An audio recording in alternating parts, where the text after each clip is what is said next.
नंदुरबार जिल्हा पोलीस प्रशासनातर्फे आदिवासी बांधवांवर होणाऱ्या अन्याय अत्याचाराच्या विरोधात, अवैध धंदे बंद करणे, मनमानी कारभाराच्या विरोधात माननीय जिल्हाधिकारी कार्यालय नंदुरबार या कार्यालयाशी संबंधित विविध प्रलंबित मागण्यांबाबत, त्याचबरोबर जिल्हा परिषद नंदुरबार संबंधित विविध प्रलंबित मागण्यांबाबत आम्ही दिनांक 28 एप्रिल 2025 रोजी समस्त आदिवासी समुदाय जिल्हा नंदुरबार सर्व आदिवासी संघटना मिळून मोर्चा, जन आक्रोश मोर्चा काढणार आहोत।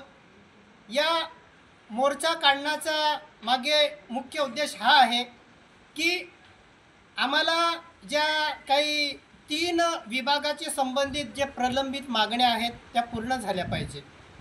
जसं माननीय श्रवण दत्त साहेब पोलीस अधीक्षक नंदुरबार हे नव्याने इथं रुजू झाले होते, त्या टायमाला त्यांचा एक चांगला दरारा होता। कनिष्ठ जे पोलीस अधिकारी होते ते त्यांना घाबरत होते।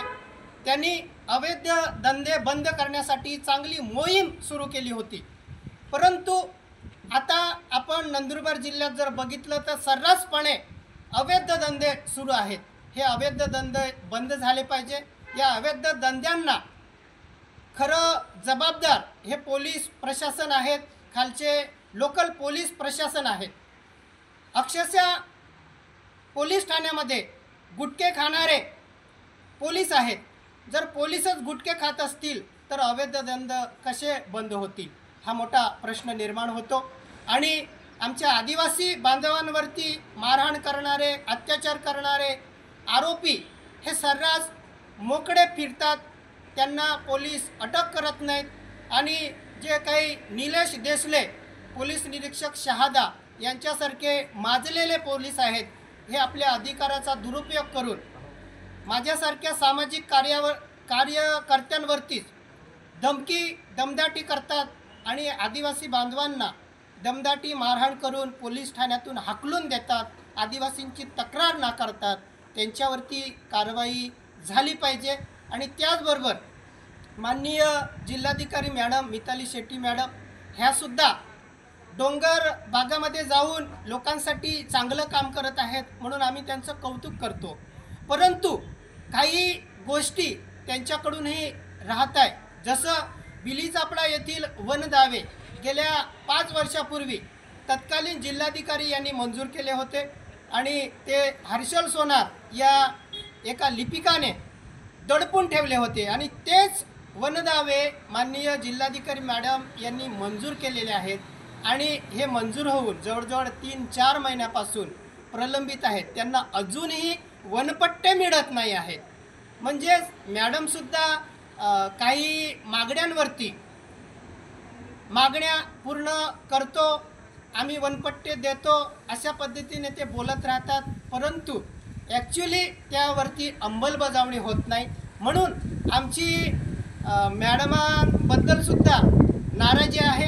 जसं श्री चंद्रकांत बटेसिंग रघुवंशी यांनी आमच्या आदिवासी बांधवांच्या हजारो एकर जमिनी हडप केलेल्या आहेत, त्या बाबतीतसुद्धा जिल्हाधिकारी कार्यालयाने, महसूल विभागाने चौकशी करायला पाहिजे, परंतु अद्यापही त्याबाबत चौकशी सुरू नाही आहे।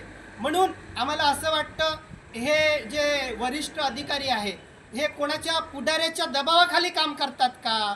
पुढाऱ्याचं ऐकून जर ते काम करत असतील तर आमच्यासारख्या सर्वसामान्य लोकांची कामं कोण करणार?